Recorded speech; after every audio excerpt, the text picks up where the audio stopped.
স্বাধীনতা আসলে কি আমরা মানুষ কি স্বাধীন? মানুষ কি শুধু স্বাধীন সত্তা? মানুষ কার গোলাম? আল্লাহর গোলাম। তাহলে আমরা কিসের স্বাধীনতা চাই?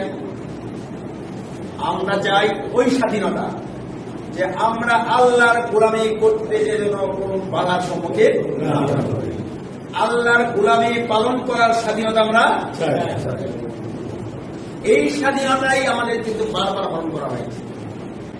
আজকে দেখেন 26শে মার্চের যে প্রোগ্রাম হলো, এই প্রোগ্রামে আমরা আমাদের রাষ্ট্রীয় দায়িত্ব পালন করার জন্য উপস্থিত হয়েছিলাম। আমাদের সেখানে কিন্তু এইখানে যে আমাদেরকে যে অপসংস্কৃতি চাপিয়ে দেওয়া হলো আমাদের উপরে, এই স্বাধীনতা দিবসের নামে যে প্রোগ্রামগুলো পরিচালনা করা হলো, এই একটা প্রোগ্রামও আমার কাছে মনে হয়েছে দেশ, জাতি এবং মানবতার কল্যাণে কোনো কাজ